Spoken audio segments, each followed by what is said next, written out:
Bonjour tout le monde. Allez, on attaque la deuxième partie de la cueillette des graines d'amarante. Là, je vais les préparer pour les emmener à la maison, pour les mettre dans un bocal et pour les utiliser dans la cuisine. Je vais vous montrer tout ça. Je les frotte dans mes mains pour faire tomber toutes les petites graines.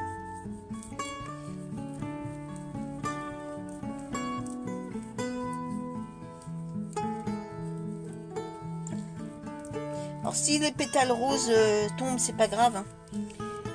Ensuite, il y aura l'étape où je vais les mettre dans une passoire.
Et voilà, donc maintenant on va passer à l'étape passoire. Je vous emmène à la cuisine et on va faire ça à l'intérieur.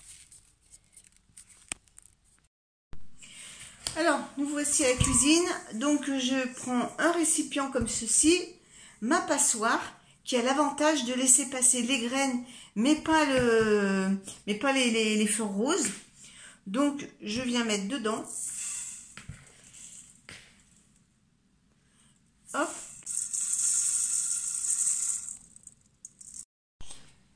Donc voilà, ça a quand même bien réduit, mais il reste encore des petits trucs roses là qu'il va falloir enlever. Alors maintenant, dernière étape, je vais me mettre dehors. Alors l'idée avec cette assiette là, je vais mettre un peu de graines dedans. Et je vais souffler comme ça. Les particules roses étant plus légères que les graines, elles vont s'en aller, elles vont partir et il restera au final plus que les graines qu'on veut garder.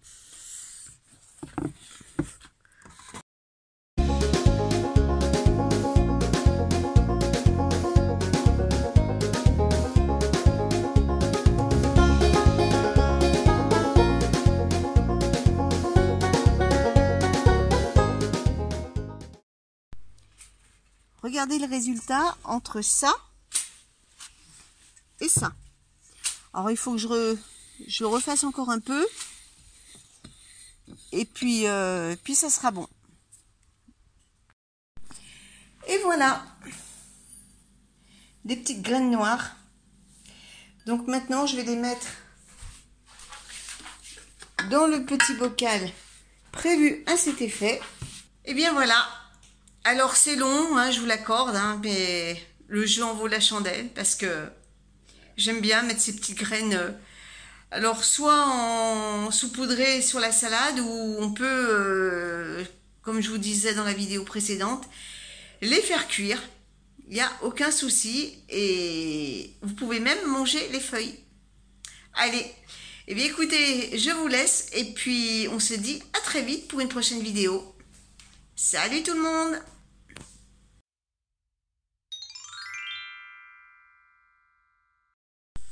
Bonjour tout le monde! Allez, comme à l'accoutumée, je vous retrouve dans le jardin et je vais vous montrer quelque chose. Je ne pensais pas le faire cette année. Eh bien si, je peux récupérer du compost pour faire mon terreau pour semis. Je vais vous montrer tout de suite. Alors voilà la zone où j'ai du compost qui s'est bien décomposé. Alors, je crois que ça fait 1 an qu'il est dedans, que je ne l'ai pas touché. Et regardez un peu la texture de ce compost. Il est tout simplement génial. Donc ce que j'ai commencé à faire, c'est que je le tamise avec, vous savez, mon panier à salade, et pour récupérer du compost hyper fin pour pouvoir faire mes semis avec. Eh bien écoutez, je vais continuer avec vous.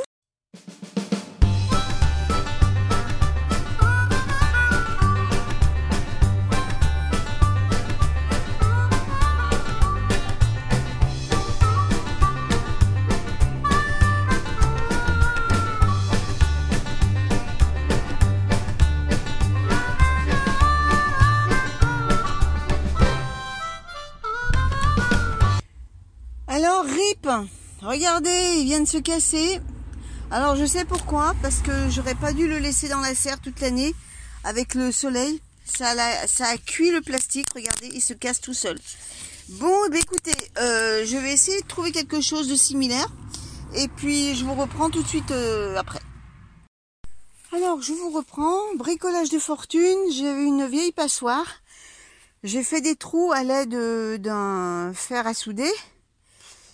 Eh bien, on va voir si ça fait le job.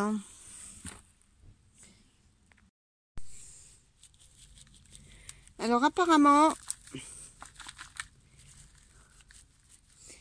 ça passe. Bon, faut pas que j'en mette trop. Bon, ben, écoutez, on va continuer comme ça.